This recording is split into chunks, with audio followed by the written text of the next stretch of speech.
Bitcoin, Bitcoin, Bitcoin is following structure as we've drawn on, with the blue lines. And it does seem like everybody who anticipated the price and pumped the price up until this level was expecting rate cuts. Or at least in this meeting, getting a little bit more certainty with the rate cuts. For example, potentially in September we getting a cut or not. But Jerome Powell's telling us he doesn't know. He's basically whacked us all in the face. And I believe if we're holding altcoins like this, it may be suicide. Because I remember getting into this around about here at 57 cents. It just wouldn't go down. Everybody was euphoric. It just wouldn't go down. And eventually I bought it here. I flipped it here in like a day. And then I did buy again and I lost money. Now, I probably have outperformed the majority of people who are trading altcoins, but I haven't outperformed people holding Bitcoin. So it's been silly. And truthfully, even if Bitcoin does go up here, who cares? Because it's not going to pump your alts. It's not going to pump my alt. And how do you know you've got a gold mine of an alt? Because eventually they're all going to zero anyway. It's at 6p now. And it was one day at $1.23. That is disgusting. You could have lost your whole bankroll if you went into that. That's mad. So you have to be very careful at what you look at firstly.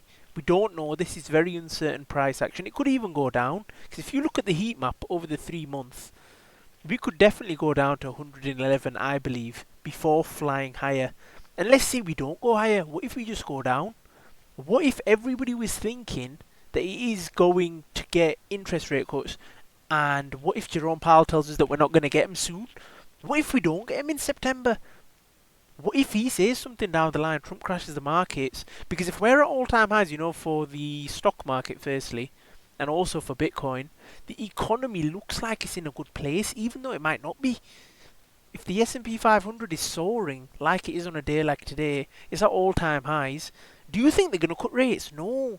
They need something to break. And also, it's not just because of this conspiracy theory. It looks stupid and they can't just make inflation rise. Like, what is the point?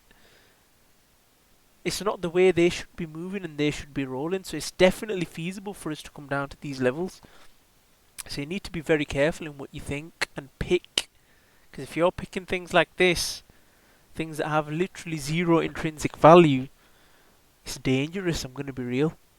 Be careful out there, man, because it does look like firstly we're heading down to here and maybe even further down.